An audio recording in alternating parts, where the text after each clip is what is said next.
forecaster has been a true friend to our community. Enter to win your very own Freddy bobblehead today at WJBF.com. Sponsored by Alpha Insurance. Truck accidents. DC from Augusta Regional Airport. The Live 5 for 6 Skyview Network, sponsored by Terry Lambert Hyundai. Well, yesterday we had storms coming in from the west. Today you have to look to the southwest because, boy, they are coming with a vengeance. Scattered thunderstorms on the way tonight. It's going to be a rather stormy weekend. We'll look at your 5 for 6 forecast. Right now on News Channel 6 at 4, IT issues at a major cybersecurity firm causing massive issues globally. What we're seeing here. Also ahead, we're going to hear from the family of a local man killed last month in a store parking lot. And helping local students as they get set to go back to the classroom, we are stuffing the bus as your News at 4 starts now. Live from Television Park, this is WJBF News Channel 6 at 4.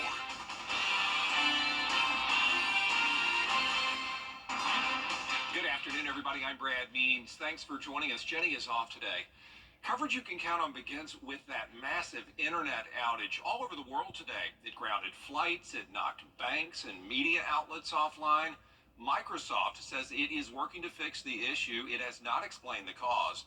But airlines, railways, television stations in the UK, Australia, and other countries were disrupted. Here in the U.S., the FAA says United, American, Delta, and Allegiant Airlines were all grounded. Just a big mess, and we are feeling that global outage right here at home. Augusta Regional Airport notified of a global ground stop at 4 o'clock this morning. They had to cancel flights. They had to delay flights.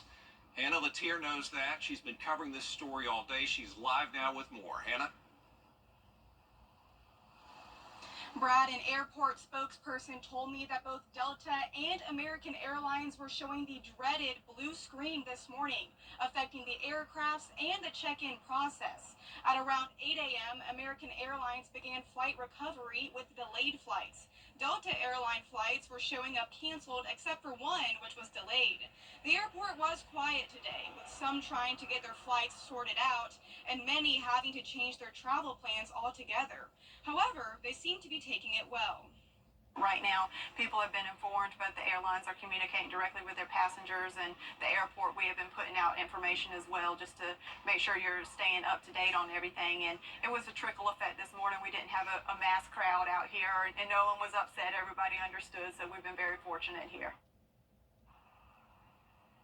Airport leaders are hopeful that flights will be back on normal schedule tomorrow, but they are encouraging passengers to contact the airlines directly for the most up-to-date information. Live in Augusta, Hannah Latier, WJBF News Channel 6.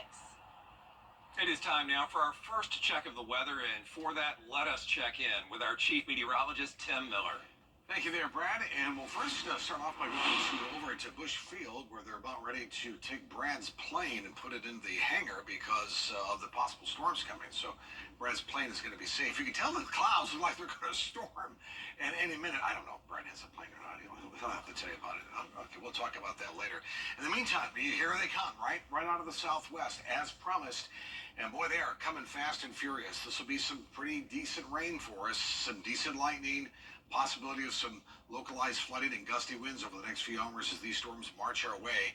Louisville, you know what I'm talking about. And just to the west of Waynesboro, south of Hepzibah, look at Millen, a decent amount of rain. And more showers and storms off to our south. Washington, just south of you, a little shower or two. Again, this is going to be producing some pretty heavy rain. Also, looks like over places near Barnwell, southwestern Barnwell County. 90 officially at Bushfield, 88 Edgefield, 87 at Millen, 78 in Sylvania. That's where they've seen at least a decent amount of rain. Winds are from the south, about 5 to 6 miles per hour. So plenty of juice in the air, especially when we're talking about the dew point values in the mid-70s. Look at Bamberg at 75. That's all very tropical air for sure. So here come the storms. Let's look at the two-state view. Plenty of storms to our south. Here's that stalled stationary front That'll be with us all weekend long, giving us a decent chance of showers and storms. So for tonight, really all the way through at least 10, 11 o'clock, these scattered showers and storms, some producing some pretty heavy rain. Tomorrow, same old story. We'll pick up the showers and storms mostly in the afternoon time tomorrow. The early part of the morning should be fine. That'll be the case pretty much all weekend. Scattered afternoon showers and storms. We'll detail the rest of your weekend forecast coming up in just a few minutes, Brent. All right, Tim, thank you. The Richmond County Sheriff's Office making an arrest after a 28-year-old was beaten to death last month. Tamiko Bolton has been charged in the death of Elias Delk on June 15th. Graham Lee joins us now with more details. Well, Brad, the coroner's office says Elias Delk died from multiple blunt force trauma last month, and we're learning new details about the investigation. This all happened at the Dollar General on Martin Luther King Boulevard around 4:30 in the morning on June 15th. And investigators say Bolton and other unknown co-defendants beat Delk with their fists, feet, and a stick. He died from his injuries, which included blood to the scalp and face, broken ribs, and a punctured lung. I spoke to his co-workers today, and they tell me they still can't believe what happened. I didn't believe it. I called his phone over and over and over and over again because it was just horrible. I think a trauma like that is super abrasive, and for a good little while, you're not really in your own reality. To hear about how it was done, I was like, it was just a shock. Nobody deserves to be, like, beat to death. So, yeah, it was rough. The sheriff's office has not identified any other suspects, but investigators say more arrests are expected. You'll hear from Delk's mother tonight coming up in the next hour. Brad? Graham Lee tonight, thank you. Also out of Richmond County, the coroner investigating a death. A fisherman found a body in the Savannah River near Riverfront Drive this morning. It was behind Goodale condominiums. The coroner says due to the condition of the body, they're going to have to make a positive ID, so they'll do an autopsy and try to work toward that. Count on us to keep you updated on this developing story. Well, a few changes in Richmond County for the new school year. One is a new cell phone policy. School board members voting last week to ban the use of cell phones, essentially, by students during school hours. The deputy superintendent says they looked at what other districts were doing and decided the move will create the best learning environment. The priority is to make sure that we have the best learning environment, the most productive learning environment for student achievement. And there's national trend and research right now about how social media, cell phones are distracting to student learning. As you can see across the state of Georgia, many school districts are moving away from cell phones being allowed to be used during the instructional day. Some parents are concerned about safety, but Dudson says there will be ways to contact students during the school day. Some parents also concerned about the delay in construction at the new Bel Air Middle School. Students who were slated to go to that school will now head to the Langford Middle School building on Walton Way. Some things that have set the school construction back are market conditions and a really tight time frame for construction. Swing space at Langford Middle School, so the whole school will go there for 6 weeks to 2 months, and then come right to the new spit polished new Bel Air Middle School. Everybody's working really hard to make sure this is seamless. Everybody's working very hard to make sure the communication's there. That's why we made the decision early to go ahead and do this. There's going to be a parent meeting Monday, that's July 22nd, at Bel Air Elementary School at 6 p.m. so parents can ask questions and find out more information about this situation. Richmond County students all go back to school Tuesday, August 6th. Also coming up on Monday, Augusta City leaders will hold a town hall at Heritage Academy on Green Street. The goal there is to get the public's input on the Telfair Tree Project downtown. That meeting starts at 6 p.m. News Channel 6 and the United Way are partnering to help students and teachers gear up for the upcoming school year. Bria Smith has more on the annual Stuff the Bus school supply drive. Stuff the Bus is an event held by WJBF and the United Way annually. It helps students and teachers collect school supplies for the upcoming school year. Well, being a grandmother, I buy my grandchildren's school supplies, and I have seen how more expensive it gets every year. And it seems that as they age up, so does the price in their supplies.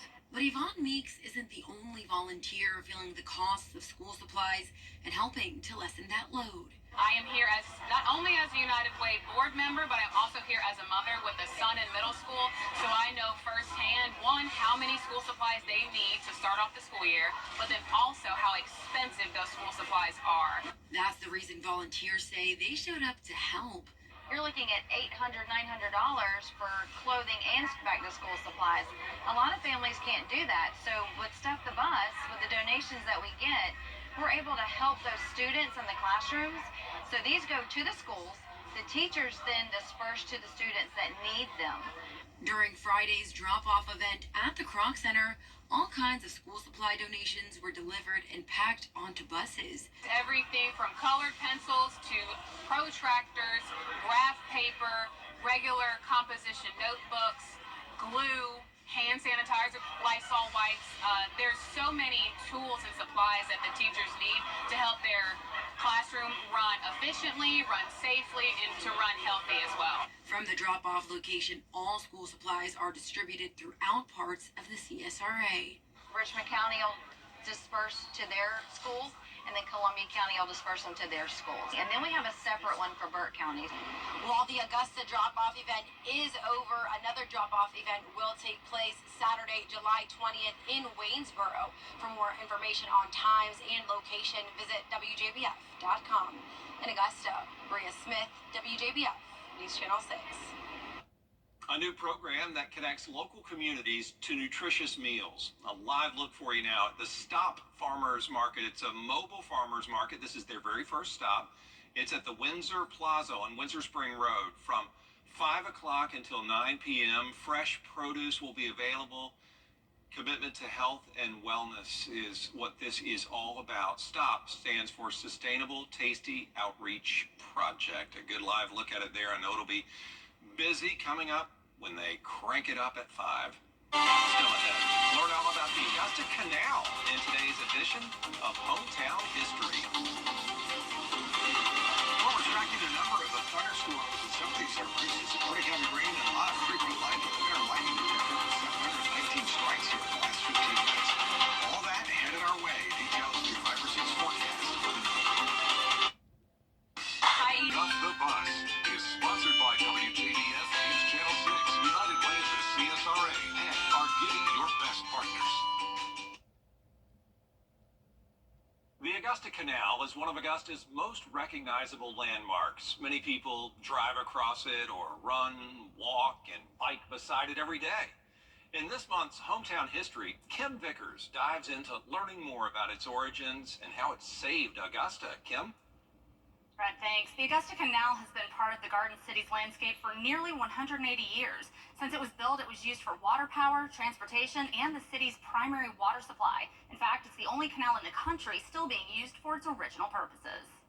A lot of folks were packing up and moving out west during westward expansion. Because of an economic depression, Augusta was in danger of becoming a ghost town. Julianne Shurtleff is the education program director at the Augusta Canal Discovery Center. She tells me that Henry Cumming believed Augusta should build a canal to create industry in order to boost the economy. You look at history books, and back in the 1840s in the South, a lot of Southerners were not open to industrial life. They were still farmers and agricultural. So, you know, it was this Yankee idea, I guess you'd say, that having industry in the South. So he had to gain some support. Julie Boone has been part of the Discovery Center since 2005.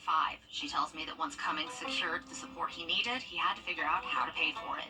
Of course, the first money came out of Mr. Cummings' own pocket to do this. With the help of investors, it was started and it was built. In May of 1845, construction on the canal began. Once construction was complete, industrial factories began popping up. During the Civil War, Confederate Powder Works was built to supply the Confederacy with gunpowder.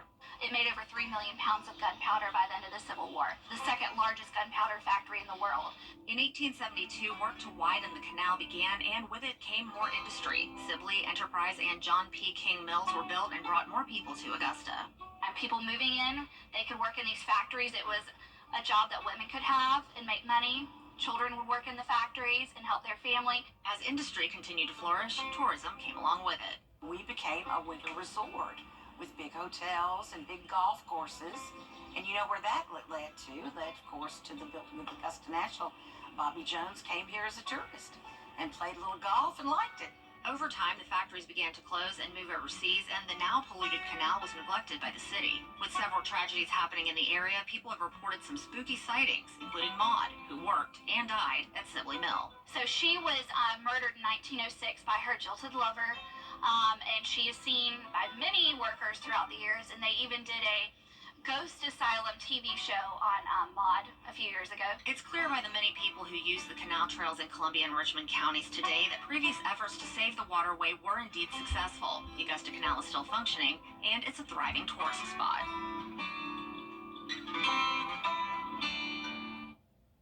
Well, there's so much more to learn about the history of the Augusta Canal, including more of those tragedies and resulting ghost stories at WJBF.com. That's just part of your hometown history. Back to you. Very interesting, Ken Vickers. Thank you.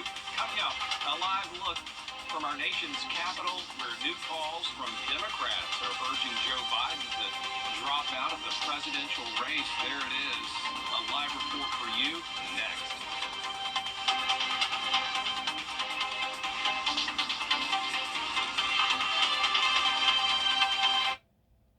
Weather headlines on WJBF News Channel 6. Brought to you by Hickson Roofing. If your roof needs fixing, call Mr. Hickson. Live by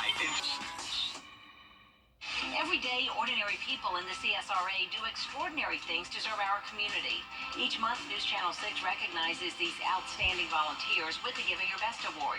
Do you know an everyday hero who goes the extra mile to help others? Nominate them for the Giving Your Best Award by visiting WJBF.com and filling out the entry form. Sponsored by Science Co., Beatlaw Augusta, Security Federal Bank, and News Channel 6. Welcome back, everybody. More Democrats join the call to next. Stay with us. Now, your most accurate forecast with WJBF Live 5 for 6. That's right, Brad. Let's take a look at current activity, boy. We can see the thunderstorms coming. They're coming in from the southwest, and they are building and building and getting even stronger and stronger with some pretty heavy rain and some decent lightning. We'll zoom into the city. Nothing right now, but look towards the southwest. Same thing for Evans, Martinez, Hepzibah. Look towards your southwest. That's where these storms will be coming from. The skies will darken up fairly quickly. Rennes and Louisville already know what I'm talking about. Same thing for Waynesboro. Highway 25 is a wet ride from Hepzibah south. These are all scattered showers and storms, a couple little showers, and maybe some rumbles of thunder near Barnwell. And it continues further towards the south. Current temperature 90 degrees with trifecta here at Bush, Daniel Field, also in Aiken. Humidity and dew point fairly high, so it's noticeably uncomfortable. 97 is what it actually feels like in Aiken, also at Bush Field. All right, so the wet pattern is here. Daily rain and thunderstorm chances. A few strong storms. We'll have to watch for localized flooding because of these days of getting lots and lots of rain. The ground becomes saturated, and of course flooding can happen fairly quickly. Here's one of the culprits. It's the front. So this front stalled out over us. Remember, any type of front creates lift, and that's what you need. And then you get these little disturbances that will ride along this front. That'll even help it create even more lift. Then the heating of the day, and then plenty of moisture, all of those ingredients. Perfect recipe for thunderstorms, really anytime after about 12 noon. All bets are off all weekend long for these opportunities of showers and storms. We'll zoom in a little bit closer. So we started to see them build, and they're headed our way. Time we get to about 11 o'clock or so, yeah, that's when the showers and storms start to wind themselves out. Good news is no tropical activity, at least over the next 24 hours. That certainly is encouraging news. The next big thing is really what we're talking about now. We have cooler air off towards our west. The front stalled out here. The Bermuda High is sending in plenty of Atlantic moisture, and then we have Gulf moisture moving in as well. Between the Gulf and the Atlantic, yeah, we are covered and smothered in plenty of moisture. Case in point, let's jump into tomorrow morning, 11 o'clock Saturday. Everything starts out fine, and then by afternoon time, there you go. Thunderstorms and rain start to develop. At any point, any one of these could produce a pretty heavy rain. So there's 6, 7 o'clock. Notice as you get to about 9, 10, 11 o'clock, the storms are done with. Let's jump ahead to Sunday. Sunday, 11 o'clock. Everything starts out great, and then by Sunday afternoon, voila, scattered showers and storms. At any point, any one of these can produce some pretty heavy rain, gusty winds, the possibility of hail. None of this is tornadic thunderstorms. The air is very tropical, so in a tropical environment, you really don't have any type of tornadic activity per se. Saturday, we do have a chance of some isolated flooding areas And that'll be the same thing for Sunday as well. That said Sunday, but it's really Saturday and Sunday. Notice temperatures hang around 90 degrees, but the heat index is much higher thanks to the humidity that's going to be around. Forecast for tonight, storms ending by about 10, 11 o'clock. Overnight low temperature of 70. Tomorrow, once again, 90. Afternoon storms likely, and you'll notice in the 10-day forecast, it's the same old song here. Decent chances of thunderstorms almost every day this week. Highs around 90. But again, the rain chance is pretty high, and Brad will have to watch for the possible flooding issues as we go through the next several days. Yeah, definitely, Tim. Thank you. Indeed. Well, today's a big day for college football fans. One of the most anticipated video games out. We'll tell you all about it next. At the Hawk Law Group, we are